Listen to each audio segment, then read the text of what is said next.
How'd you all sleep last night? Take a moment to check in and think about your sleep last night, maybe your sleep in the past week. Today's topic is NorthPoint Thrives Week 7, getting a restful night's sleep. Next.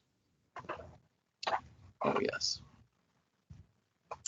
As a reminder, our primary goal for NorthPoint Thrives is to provide useful information and strategies to promote resilience for staff, originally in the context of COVID-19. And as it has been identified, there's so much going on within the community, within the individual lives of all of those on this call, and the individual lives of all those we engage in our work. And so this is bigger than COVID-19, and yet that's what got this program started. We know it's so much more. Next, please. Question for all of you. Thinking about the last week, the last month, have you been surviving? Simply getting by? Going moment for moment? Or do you look back and go, wow, I've been thriving in this time. I've been leaning into my work, leaning into my family, leaning into areas of activism, leaning into what's important and feeling effective in what I'm doing. Sadly, I think for many of us, we find ourselves surviving from day to day. And as you look at this teeter-totter, we see that on the surviving side of things is when our risk factors develop and outweigh the resiliency factors, the resources we have. And so today we're going to be talking about the risk factor of inadequate or disrupted sleep, as opposed to the resiliency factor of restful and adequate sleep. So I'll ask 3 additional questions here. What does sleep help you to regulate and perform better? If so, then it becomes a resiliency block. How much sleep do you need? That would be a dose. And how often do you need adequate or good sleep? That'd be the spacing. Next. So top 10, we're going to do things a little different today out of my typical style. And I created top 10 signs you may be sleep deprived. And humor is not necessarily my go-to, but hopefully you'll find this somewhat humorous. Starting with number 10, you wake at 7 p.m., finding your 30-minute power nap at 3 p.m. may have gone a little longer than you expected. Daytime sleepiness is an indication that you may be sleep deprived. Number 9, that moment you swear your scale must be broken and then realize your favorite meal has become pasta with bread and a side of bread. Yes, weight gain and particularly carbohydrate cravings are an indication of sleep deprivation. Number 8, when your significant other tells you good morning in a loving way and you interpret these to be fighting words. Careful for that irritability and moodiness. Also signs sleep is an issue. Number 7, while hurrying up the stairs from the lower level of the clinic, you miss the top step and find yourself laying embarrassed in front of the security desk. I know somebody else in addition to me has had to have had this happen. Accident proneness, significant sign of sleep deprivation. Number 6, the moment you reach for your coffee and realize you left it on the roof of your car while heading out for the day. Distractibility. Number 5, when your Zoom host privately asks you to turn off your camera because yawning is contagious. Feeling fatigued, connected with daytime sleepiness, be aware of those yawns. They may be a sign that something's going on with your sleep. Number 4, you fail the same section of your Hennepin County data security training for the 3rd time. Impaired memory and learning, certainly an issue with sleep deprivation. I get it, we could all fail that 3 times in a row, but sleep deprivation will make it more likely.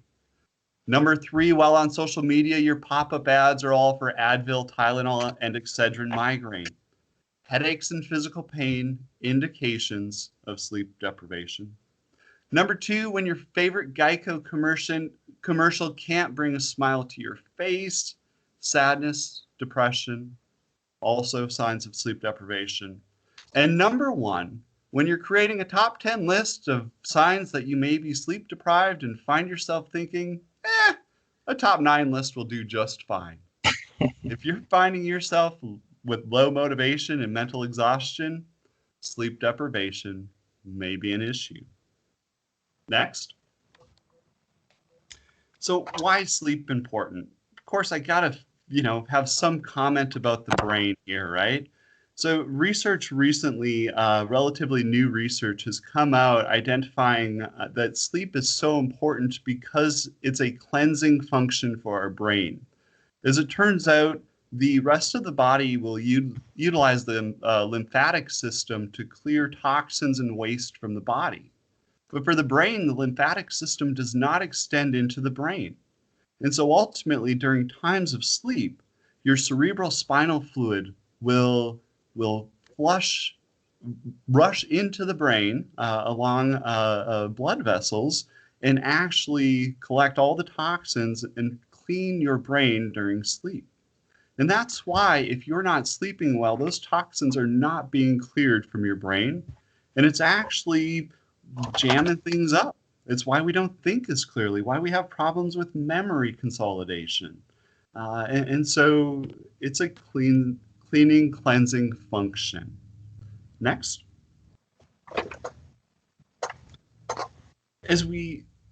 So a lot of folks wonder, well, how much sleep is adequate?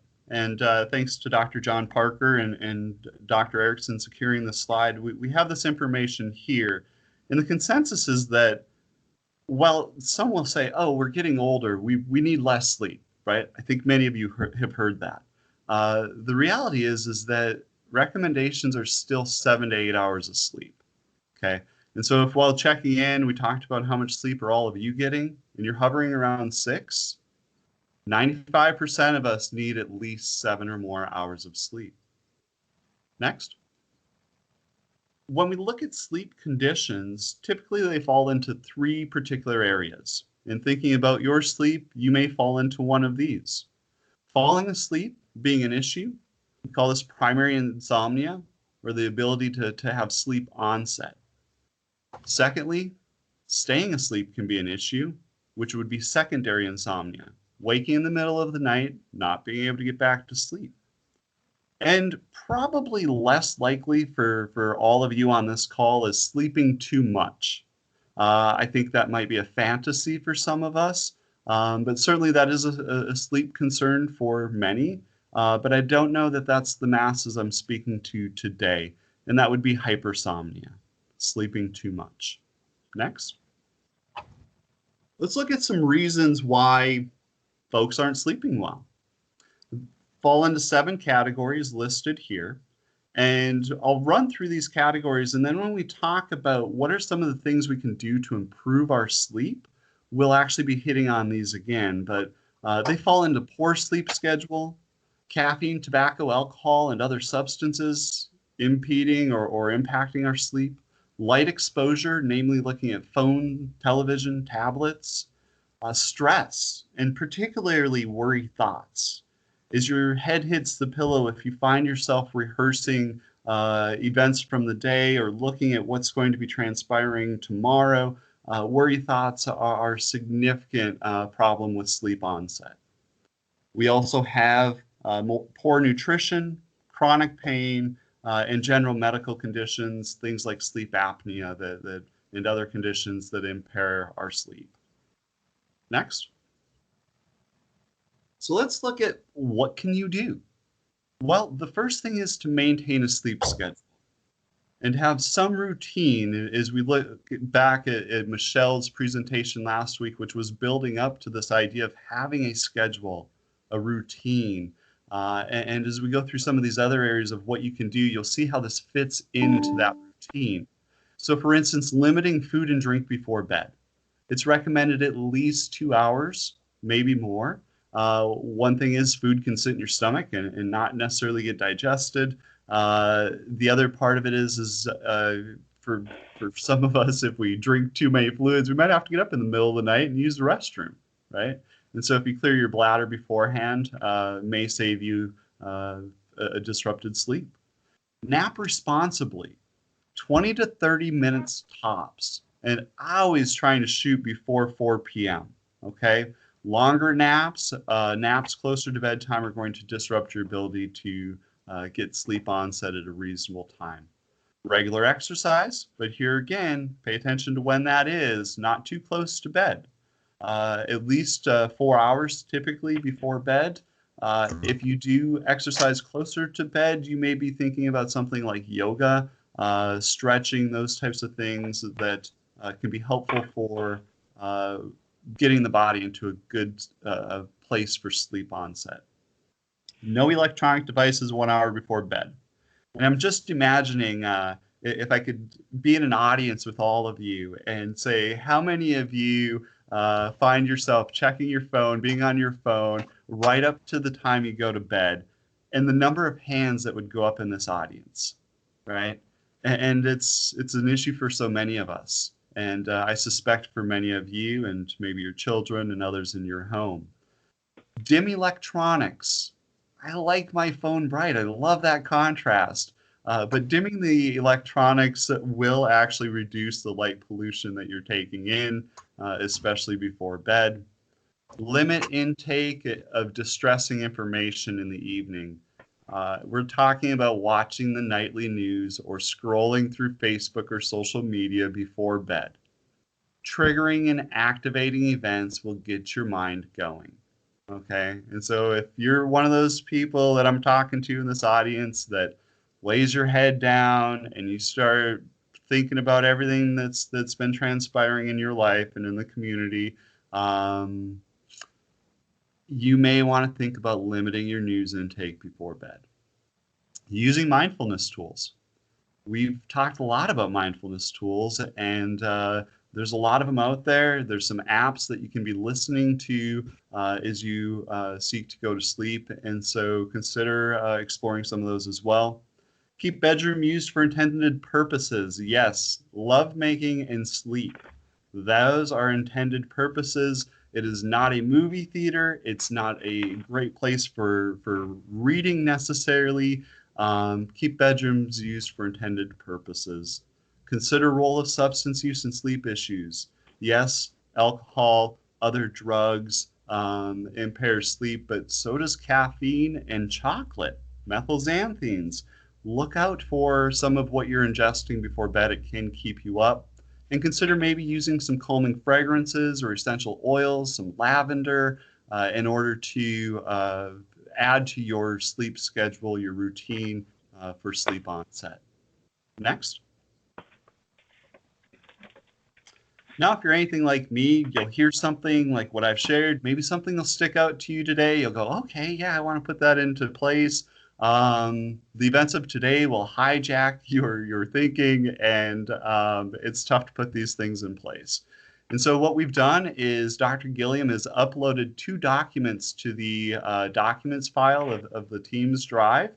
And these resources include on the left, if you can see this screen, is a sleep log. If you're struggling with sleep, consider going in, grabbing this sleep log, filling it out every morning for the next week to kind of get a handle on where are your sleep concerns. Is it with sleep onset? Is it with secondary waking, secondary insomnia? And what are some of the strategies that you can start to use to improve your sleep? On the right side, 10 strategies to improve sleep from NorthPoint Thrives. Everything I've talked about today is largely in this list. And so again, this is in the documents drive. Please consider going and downloading this if you've been struggling with sleep. Print these out. Keep them next to your bed is a great place for them. Next. Let's look at what's up next. Next week, Food is Medicine. We'll have our very own Karen Blanchard presenting that. I am very excited to see what she has in store for us. Week 9 will be delayed. It will not occur on July 9th as we have an all-staff that morning.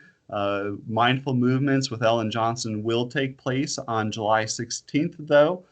Followed up by the remaining sessions of NorthPoint Thrives. Next.